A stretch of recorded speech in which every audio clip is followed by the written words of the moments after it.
Hola, ¿qué tal? Les saludo el estudiante Leider Cotrina. En esta ocasión vamos a resolver un ejercicio más del tema de torsión, en específico del ángulo de giro en un eje o un engrane en este caso. Este nos dice, una serie de engranes se montan sobre el eje de 0 a 36 con un diámetro de 40 milímetros. Determine el ángulo de giro del engrane B con respecto al engrane A, utilizando el valor de 75 megapascales para el módulo de rigidez del acero. Bien. Vamos a empezar recordando cómo es que se calcula el ángulo de giro, ¿no? Este ángulo de giro es calculado mediante T por L sobre J por G, donde T viene a ser el par de torsión interno en un eje, L viene a ser la longitud de ese eje, J viene a ser lo que es el momento polar de inercia del eje y G viene a ser el módulo de rigidez del acero. Bien, entonces nos percatamos que necesitamos determinar cada par de torsión interno. Para ello nos vamos a ayudar de la gráfica que nos da el ejercicio y de la regla de la mano derecha, ¿no? Entonces definimos, en este extremo va a ser saliente, ¿no? Como nos podemos percatar. Entonces al otro lado también decimos de la misma manera. Y vamos a decir que, siguiendo la regla de la mano derecha, todos los momentos que vayan en este sentido serán positivos, desde este punto viendo. Y en el otro lado, todos los momentos siguiendo la regla de la mano derecha, en este sentido van a ser también positivos, ¿no? Entonces, vamos a iniciar por el tramo FB, ¿no? Nos percatamos que tenemos un momento externo de 500 Newton metros que va en sentido, viéndolo desde este punto, antihorario. Entonces, para equilibrar el sistema surge un par de torsión interno, en este caso contrario al externo, de esta manera, ¿no? Y a él le vamos a llamar el par de torsión FB, que justamente decíamos es contrario, ¿no?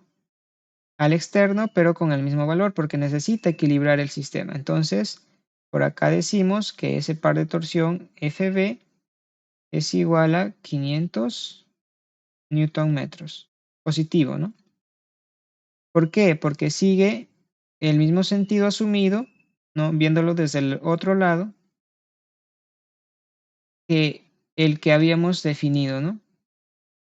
Inicialmente. Entonces, de la misma forma se va a determinar el par de torsión EF, ¿no?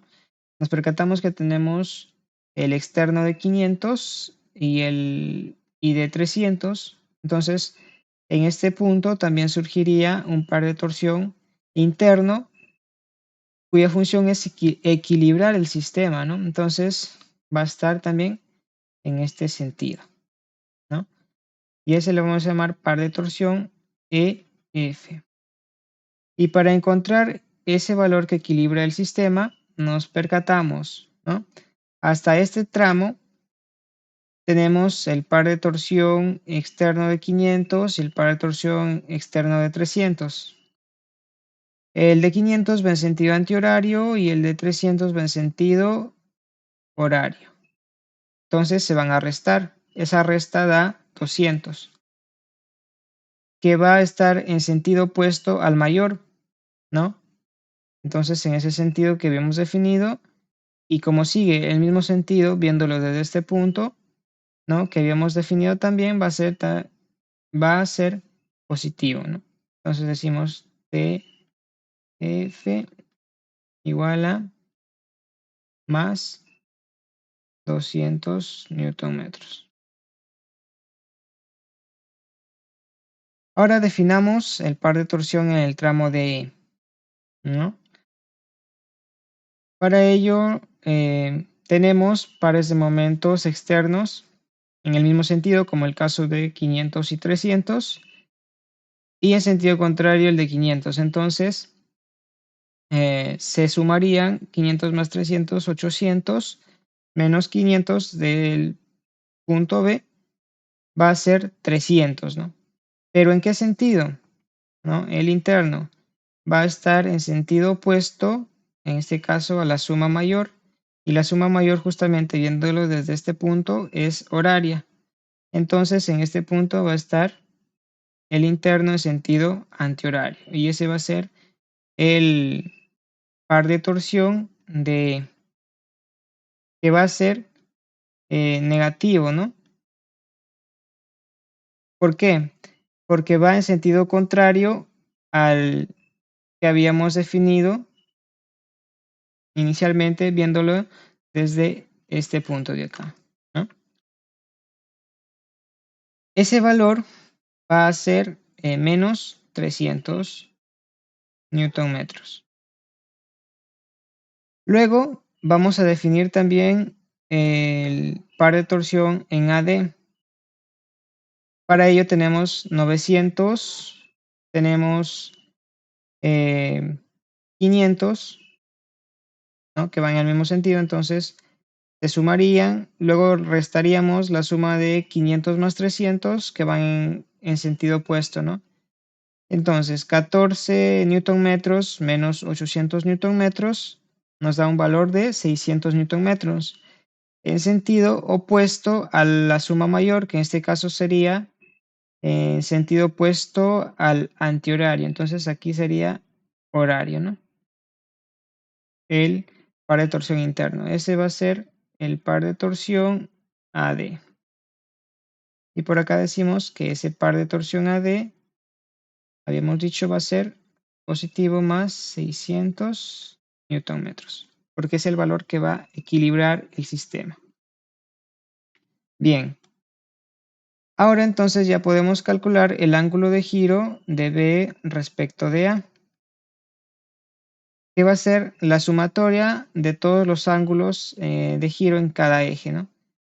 Es decir, va a ser el ángulo de giro en el tramo FB más el ángulo de giro en el tramo EF más el ángulo de giro en el tramo DE más el ángulo de giro en el tramo AD. Pero nosotros habíamos dicho que ese ángulo de giro se determina mediante esta fórmula, ¿no? Entonces por acá decimos que ese ángulo de giro de B respecto de A va a ser igual a T por L sobre J por G para el tramo FB más T por L sobre J por G, pero para el tramo EF, ¿no? Más T por L sobre J por G para el tramo DE y finalmente más T por L sobre J por G para el tramo AD. Nos percatamos que la longitud para cada tramo es la misma, el momento polar de inercia va a ser el mismo también para cada tramo, dado que la sección es uniforme, ¿no? En todos los tramos, y G, como es el mismo material para todos los tramos, también va a ser el mismo. Entonces podemos factorizar, ¿no? Va a quedar de esta manera. L dividido sobre J por G va a multiplicar en este caso al par de torsión en FB más el par de torsión EF más el par de torsión DE más el par de torsión en AD. Entonces por acá vamos a decir finalmente, reemplazando, ¿no?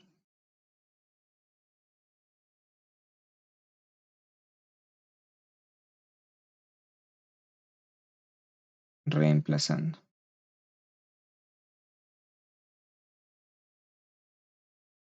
Tendría que ese ángulo de giro de B respecto de A va a ser igual a la longitud, en este caso 0,2 ya convertido a metros, dividido entre J. Como es una sección sólida en todos los tramos, entonces el momento polar de inercia se determina como pi medios multiplicado por el radio de la sección. Como en este caso el diámetro es 40 milímetros, el radio sería la mitad, ¿no? Vendría a ser 20 milímetros, pero convertido a metros sería 0,02 metros elevado a la cuarta. ello multiplicado por la constante de rigidez, en este caso 75 megapascales, que vendría a ser por 10 a la sexta, y todo ello multiplicado por el par de torsión en cada tramo. En este caso, el par de torsión en FB, que viene a ser 500 newton metros, más el par de torsión en EF, que viene a ser 200 newton metros, más el par de torsión en DE, pero como es negativo, entonces negativo, ¿no? Menos 300 newton metros, más el par de torsión en AD, que es positivo, 600 newton metros. Por lo tanto, nosotros podemos decir, ¿no?, que operando, esto nos va a salir un valor de 10,61 radianes, ¿no? Que justamente esta va a ser la respuesta al ejercicio.